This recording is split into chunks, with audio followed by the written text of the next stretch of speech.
Hi everyone, welcome back again to my YouTube channel. Today's video we're going to be making this beautiful sleeve. I'm going to show you how to go about drafting out a trumpet sleeve that look well rounded at the bottom and not looking V-shaped like this when you're done with everything. There's nothing wrong with it looking V-shaped like this. This is a different style of its own, but there are some people who really want to draft out the well-rounded one but always end up with the V-shape, like one of my students who sent me this particular picture. So if this is something you're interested in, keep on watching and let's get started.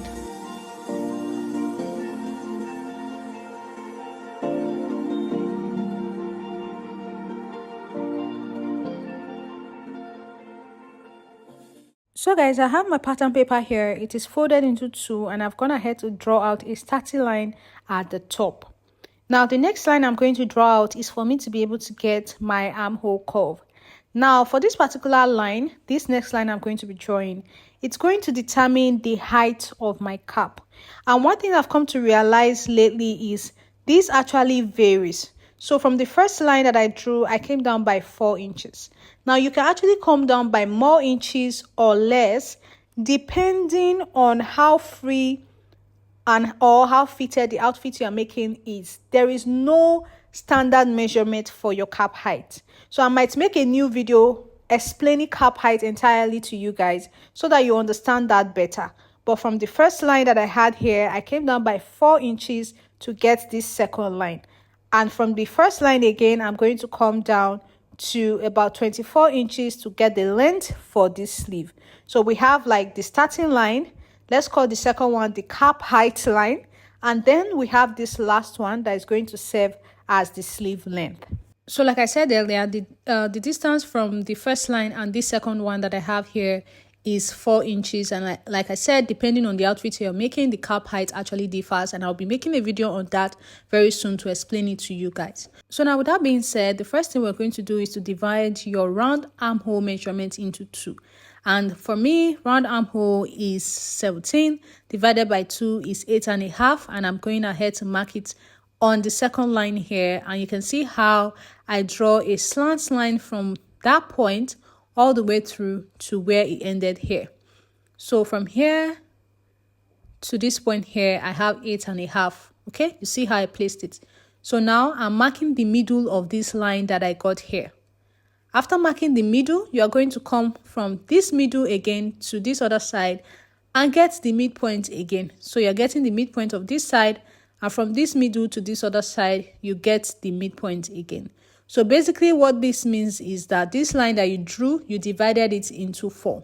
Okay, so now we'll leave this middle point and we're going to come to this one here and we're going to go up. So I'll go up by about 1/4 inch here. Okay, I'll mark 1/4 inch here, just see what I'm doing and follow up. Then on this other side, I'll come down by about 1/2 inch. Okay, so this is going to enable me to get the curve for my armhole. Okay, so now I'm going to go ahead and connect my curves. So it's not all of the points that you'll be connecting together. So from the top, I'll connect to these points like this with a curve, connect all 3 points with a curve. And then from this middle point here, I'm going to connect just like you see me doing like this. Some people actually now know how to go about creating some kind of armhole with freehand, which is something I also know how to do to an extent. So, but the aim of this is for us to get the armhole curve, as you can see, using just joining points together. So you can see we have an armhole curve here now. And now the next thing we want to do is to come to the length of our sleeve.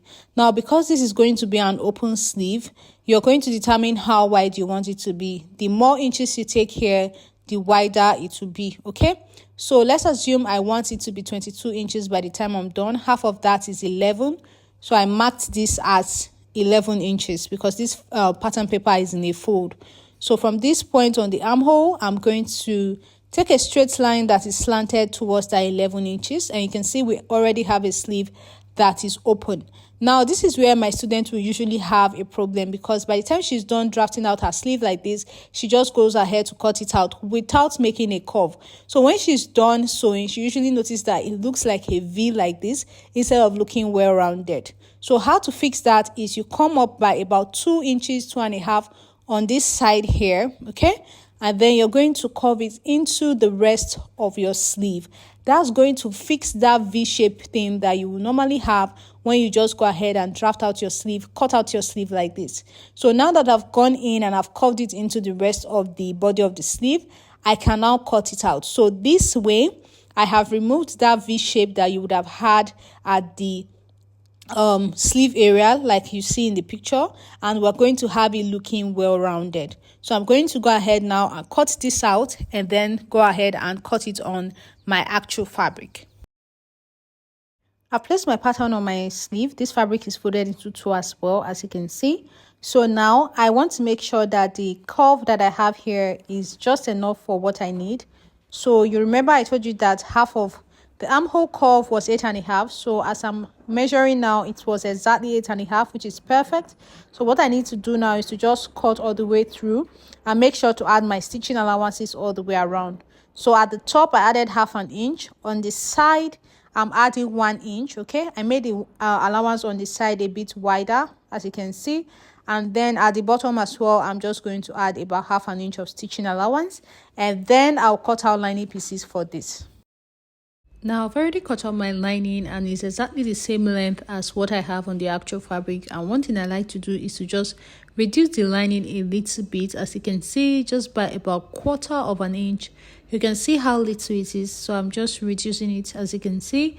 And now this way, when I'm done joining the lining and the actual fabric on this bottom area, you will notice that the lining is not showing over in front. Okay, so now I'll place the lining and the actual fabric together, right sides facing each other, and I'm just going to go ahead and pin down this bottom area. Then I'll take it over to the sewing machine and just stitch down the areas that you see me pinning down right now. So this is what I had after I was done making a stitch there and ironing it out. This is what the wrong side looks like. Okay, this is what yours should look like.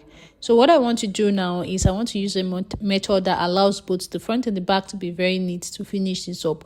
So I'll open up my sleeves like this, lining to one side, fabric to one side, and just go ahead and make a straight stitch. I'll be using 1 inch to stitch this down from top to bottom.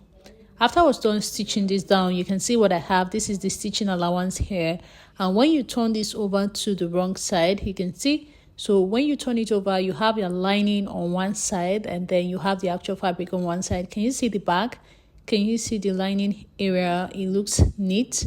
When I iron this out, it's definitely going to look neat on both sides. But then when you're through with this, you can now attach it to whatever outfits that you're making. So this is what the wrong side looks like. The seam area is looking neat. All right, so this is it. And then if you turn it over to the other side, which is the front, it looks neat as well. So that's basically all. And like I said before, the wider you make the sleeve at the bottom, the bigger it's going to be. But yeah, this is what I had, and this is what it looks like after I was done ironing it out. This would give a well-rounded shape and not V at the bottom. So yeah, that's basically all. Thank you so much for watching, guys. I will see you in my next one.